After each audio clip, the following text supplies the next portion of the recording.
सौरव और मूर्ति देवी दोनों जवानी की दहलीज पर कदम रख चुके थे। इस उम्र में युवक युवतियों का एक दूसरे के प्रति आकर्षण बढ़ जाता है। ये दोनों भी एक दूसरे के आकर्षण में बनते चले गए। दोनों को एक दूसरे से कब प्यार हो गया इसका उन्हें एहसास ही नहीं हुआ। बाद में उनकी स्थिति ऐसी हो गई कि जब तक वह एक दूसरे को देख नहीं लेते थे चैन नहीं मिलता था। मूर्ति के पिता जीतपाल किसान थे। उनके 4 बच्चों में ऋषि, मूर्ति, सुषमा व सबसे छोटा बेटा सोनू था। मूर्ति और सौरव का प्यार परवान चढ़ रहा था। धीरे धीरे उनके प्यार के चर्चे गांव में होने लगे। यह खबर जब मूर्ति के पिता जीतपाल के कानों तक पहुंची तो वे बदनामी को लेकर परेशान होने लगे। इससे बचने के लिए उन्होंने मूर्ति की शादी करने का फैसला कर लिया। वह उसके लिए लड़का ढूंढने लगे। कोशिश रंग लाई और उन्होंने 19 वर्षीय बेटी मूर्ति की शादी श्याम सिंह के बेटे अर्जुन सिंह के साथ कर दी। श्याम सिंह भी खेती किसानी करते थे। प्रेमिका की शादी हो जाने के बाद सौरव मायूस हो गया। अब मूर्ति के बिना उसे गांव में अच्छा नहीं लगता था। वह मूर्ति से मिलने के लिए बेचैन हो उठा। उसने मूर्ति से मिलने की खातिर किसी तरह अर्जुन के भाई उदयवीर से दोस्ती कर ली।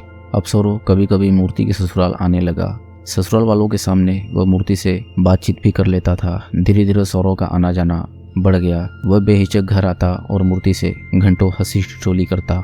ससुराल वालों को यह पता नहीं था कि सौरव और मूर्ति का पहले से कोई चक्कर है, लिहाजा उन्होंने उनके मिलने की बात को गंभीरता से नहीं लिया। लेकिन बाद में अर्जुन को सौरव का बराबर उसके घर के चक्कर लगाना अच्छा नहीं लगा, तो अर्जुन ने सौरव को अपने घर आने से साफ मना कर दिया। सौरव बेशर्म था।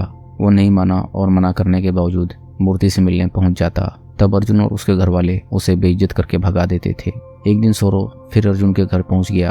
घर वालों के विरोध पर गांव के लोगों ने उसे पकड़ लिया और उसकी पिटाई कर दी। इसके बाद उसे गांव में दोबारा न आने की नसीहत देते हुए भगा दिया। इस पूरे मामले की जानकारी अर्जुन ने अपनी सास व बड़े साले ऋषि को दी। सूचना मिलने पर दोनों बेटी के ससुराल आ गए। ससुराल वालों ने शिकायत करते हुए सौरव के घर आने और मूर्ति से बात करने पर विरोध जताया। माँ और बेटे ने मूर्ति को समझाया कि वह सौरव से बात न करा करे। मूर्ति को समझाकर वे दोनों रात को वहीं रुके। मूर्ति ने माँ और अपने भाई से वादा तो कर लिया था कि वह आइंदा सौरव से बात नहीं करेगी, लेकिन उसके मन में अलग ही खिचड़ी पक रही थी। वह सौरव को हरगिज छोड़ना नहीं चाहती थी और उसी रात वह ससुराल से रहस्यमय ढंग से गायब हो गई। सुबह जब घर वालों की आंखें खुली तो इस घटना का पता चला। घर वालों ने मूर्ति की तलाश भी की, लेकिन वह नहीं मिली। अर्जुन सिंह ने पुलिस कंट्रोल रूम में फोन कर अपनी पत्नी के भाग जाने की खबर दी। पुलिस ने इस संबंध में अर्जुन सिंह की तरफ से सौरव के खिलाफ पत्नी मूर्ति को आभूषण व 50,000 रुपए की नकदी सहित भला फुसलाकर भगा ले जाने की रिपोर्ट दर्ज करा दी। रिपोर्ट दर्ज होने के बाद भी पुलिस ने सौरव और मूर्ति को ढूंढने में दिलचस्पी नहीं दिखाई, बल्कि उसने इस मामले को ठंडे बस्ते में डाल दिया। मूर्ति के घर वाले ही उसे तलाश करते रहे, लेकिन दोनों का कोई सुराग नहीं मिला। एक सुबह गांव के चौकीदार ने थाने में आकर सूचना दी कि गांव में बचान सिंह के खेत में खड़ी बाजरे की फसल के बीच एक अधचली लाश पड़ी है, जो देखने में महिला की लग रही है। तत्कालीन थाना प्रभारी ने चौकीदार से विस्तार से पूछताछ की। चौकीदार ने बताया कि वह सुबह खेतों की तरफ गया था। वहां बचान सिंह के बाजरे के खेत में एक कुत्ता एक व्यक्ति की टांग का कुछ हिस्सा लेकर बाहर निकला। इस पर जिज्ञासावश वह खेत में कुछ अंदर की तरफ गया। उसने वहां जो दृश्य देखा तो परेशान हो गया। वहां एक महिला के सिर के टुकड़े, बाल, दांत व एक पैर गली हुई अवस्था में पड़े थे। इसके साथ ही पसलियों की हड्डियां व कंकाल भी खेत में पड़ा था। इस सूचना पर थाना प्रभारी पुलिस टीम के साथ बाजरे के खेत में पहुंच गए। यह गाँव थाने से लगभग 6 किलोमीटर दूर था। पुलिस जब वहां पहुंची तो बाजरे के खेत के बीचों बीच एक जली हुई लाश छत विच्छत कंकाल के रूप में पड़ी थी। कुछ अधजले कपड़े आदि भी पुलिस ने खेत से बरामद किए। पुलिस को निरीक्षण से पता चला कि लाश को कई दिन पूर्व रात के समय खेत के बीचों बीच लाकर जलाया गया था। इससे यह साफ हो गया था कि हत्यारों ने महिला की हत्या करने के बाद उसके शव को यहाँ चोरी छिपे लाकर किसी ज्वलनशील पदार्थ से जलाया था। लाश किस महिला की है इसका पता लगाया जाना बहुत जरूरी था। लिहाजा पुलिस ने लाश के अस्थि पंजरों के फोटो सोशल मीडिया व अन्य माध्यमों से खूब प्रसारित किया, लेकिन पुलिस को इसमें कोई सफलता नहीं मिली। मृतका की पहचान न हो पाने तथा हत्यारे का भी पता न चलने के कारण इस मामले के विवेचक ने सुरागरसी जारी रखते हुए मामले में फाइनल रिपोर्ट लगा दी। इस बीच 14 महीने बीत गए। एसएसपी सचिंद्र पटेल थाना सिकोहाबाद में निरीक्षण कर रहे थे। इसी दौरान उनकी जानकारी में एक मामला आया। मामला यह था कि अर्जुन सिंह ने सिकोहाबाद में 10 नवंबर 2019 को एक रिपोर्ट दर्ज कराई थी। इसमें कहा गया था कि उसकी पत्नी मूर्ति देवी सौरव नाम के अपने प्रेमी के साथ घर से कुछ नकदी व आभूषण लेकर भाग गई है। मामले के विवेचक ने इस संबंध में कोई कार्रवाई नहीं की थी। एसएसपी ने इस केस को खोलने के लिए एएसपी राजेश कुमार के नेतृत्व में एक टीम बनाई उन्होंने इस काम में एसओजी व सर्विलांस सेल को भी लगा दिया। जिम्मेदारी मिलने के तुरंत बाद एसओजी प्रभारी कुलदीप सिंह चौहान की टीम ने अपना काम शुरू कर दिया। टीम ने जिले के विभिन्न थानों में इस संबंध में लापता महिलाओं की जानकारी जुटानी शुरू कर दी।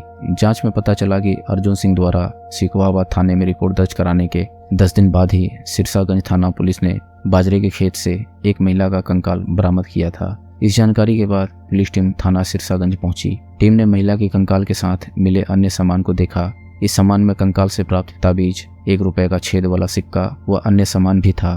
पुलिस ने लापता मूर्ति देवी के पिता जीतपाल सिंह निवासी मैनपुरी को बुलाकर वह सारा सामान दिखाया। जीतपाल ने ताबीज व सिक्के को देखते ही बता दिया कि यह सारा सामान उनकी बेटी मूर्ति का है। वो अपने गले में काले धागे में बंधा यह ताबीज व 1 रुपए का सिक्का पहनती थी। इसी के आधार पर उन्होंने बताया कि खेत में मिला कंकाल उनकी बेटी मूर्ति का ही था। मृतका की शिनाख्त होने पर एसओजी प्रभारी कुलदीप सिंह चौहान व थाना सिरसागंज के थाना प्रभारी गिरीश चंद्र गौतम को लगा कि दाल में जरूर कुछ काला है। उन्होंने जीतपाल से मूर्ति का मोबाइल नंबर ले लिया। टीम ने इस मामले में संदिग्ध लग रहे लोगों से पूछताछ शुरू कर दी। चूंकि अर्जुन ने सौरव के खिलाफ पत्नी को भगाकर ले जाने की रिपोर्ट दर्ज कराई थी, इसलिए पुलिस बहलोई गांव स्थित उसके घर गई।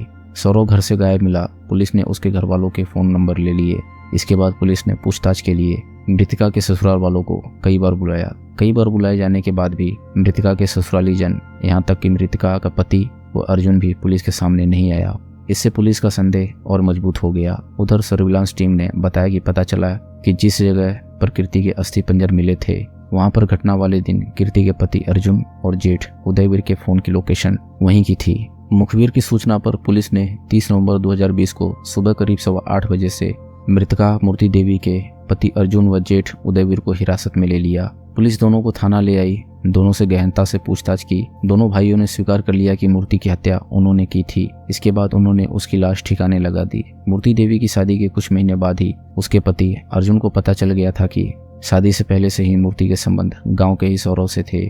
उसने यह बात अपने बड़े भाई उदयवीर को बताई। दूसरे युवक से प्यार करने की बात ने अर्जुन के कलेजों को चीर कर रख दिया था। यह बात उसे अंदर ही अंदर खाई जा रही थी। उसके सीने में नफरत की आग सुलग रही थी। उसने भाई उदयवीर के साथ मिलकर मूर्ति देवी को रास्ते से हटाने और बाद में दूसरी शादी करने का निर्णय लिया। अर्जुन के बड़े भाई उदयवीर की दोस्ती मूर्ति के प्रेमी सौरव से थी। योजना के अनुसार उन्होंने 9 सितंबर 2019 को मूर्ति को सौरव के साथ जाने दिया। सौरव प्रेमिका मूर्ति को इटावा ले गया। सुबह होने पर अर्जुन ने यह बात फैला दी कि मूर्ति घर से भाग गई है। चूंकि उसके संबंध सौरव से थे, इसलिए अर्जुन ने सौरव के खिलाफ रिपोर्ट भी दर्ज करा दी। कुछ दिनों बाद अर्जुन व उदयवीर ने षड्यंत्र के तहत मूर्ति को सौरव के पास ले गए और रात में उसके गले में गमछा डालकर उसका गला दबा दिया, जिससे उसकी मौत हो गई।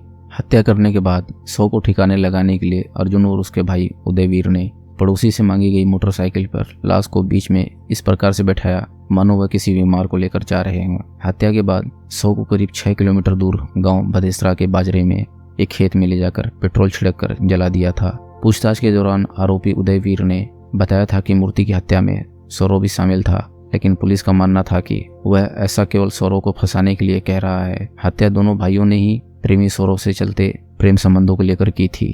मृतका के पिता जीतपाल के अनुसार उनकी बेटी मूर्ति गर्भवती थी। हत्यारों ने उस पर जरा भी रहम नहीं किया और उसकी गर्भवती बेटी को मार डाला। घटना को अंजाम देने के बाद दोनों भाई वापस अपने गांव आ गए। पुलिस ने दोनों हत्या आरोपियों की निशानदेही पर हत्या में प्रयुक्त गमछा तथा मोटरसाइकिल बरामद कर ली। पूछताछ के बाद गिरफ्तार दोनों हत्या आरोपियों को न्यायालय में पेश किया, जहां से जेल भेज दिया गया। दोस्तों, अगर आपको कहानी पसंद आ रही हो तो वीडियो को लाइक करें और चैनल को सब्सक्राइब करें। हम ऐसी मजेदार कहानियां आपके लिए लाते रहेंगे।